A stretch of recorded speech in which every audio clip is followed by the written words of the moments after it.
আসসালামু আলাইকুম। 2024 সালে এসএসসি পরীক্ষার্থীরা, আশা করি তোমরা সকলেই ভালো আছো। তোমরা অনেকেই জানতে চেয়েছো যে আসলে এসএসসি পরীক্ষা আর হবে কি না, অর্থাৎ 11 তারিখ থেকে যে পরীক্ষাগুলো হওয়ার কথা ছিল সেই পরীক্ষাগুলো হবে কি না, নাকি আমাদের অটো পাস দেওয়া হবে, সেই বিষয় সম্পর্কে তোমরা যেই বিষয়টি জানতে চেয়েছো আমি তোমাদেরকে সেই সম্পর্কে সুনির্দিষ্ট তথ্যটি অর্থাৎ বোর্ড থেকে যেটি দেওয়া হয়েছে বা যেটি জানানো হয়েছে আমি তোমাদেরকে সেটি জানানোর চেষ্টা করব।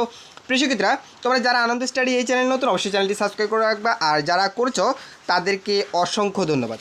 দেখো এখানে যে বিষয়টি উল্লেখ করছে যে ছাত্র জনতার আন্দোলন এ নিয়ে চলমান সহিংসতার জেরে স্থগিত এসএসসি ও সমমান পরীক্ষা আগামী 11 আগস্ট থেকে শুরু হওয়ার কথা ছিল, কিন্তু বিভিন্ন থানা ও ট্রেজারিতে রাখা প্রশ্নগুলো পুড়ে গেছে, তাই 11 আগস্ট থেকে সে পরীক্ষা শুরু হচ্ছে না।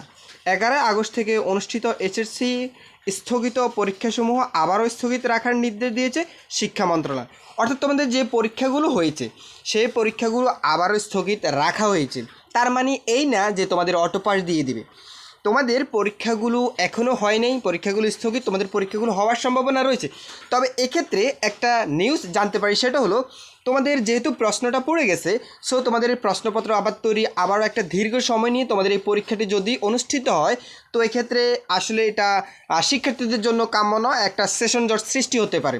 তো এক্ষেত্রে যে নিউজটি সেটা হলো তোমাদের যে পরীক্ষাগুলো হয়েছে সেই পরীক্ষাগুলোর আলোকে তোমাদের রেজাল্ট দেওয়ার সম্ভাবনা আছে। অর্থাৎ তোমাদের যে পরীক্ষাগুলো হয়েছে সেই পরীক্ষাগুলোর উপর ভিত্তি করে মেবি তোমাদের রেজাল্টটা দিয়ে দিতে পারে, অর্থাৎ অটো পাস সিস্টেম না। আর যদি তোমাদের বাকি পরীক্ষাগুলো হওয়ার সম্ভাবনা থাকে বা নতুন করে রুটিন প্রকাশ করা হবে এবং সেই রুটিন অনুযায়ী তোমাদের পরীক্ষাগুলো হবে এবং সেই রুটিনটি যদি দেওয়া হয় অবশ্যই তোমাদেরকে জানিয়ে দেবো। প্রিয় শিক্ষার্থীরা, যদি ভিডিওটি ভালো লাগে অবশ্যই একটা লাইক করে দিবে, আর তোমাদের কোনো কিছু জানার থাকলে অবশ্যই কমেন্ট করে জানাতে পারো, ইনশাআল্লাহ আমি প্রত্যুত্তর করার চেষ্টা করব। ধন্যবাদ সবাইকে।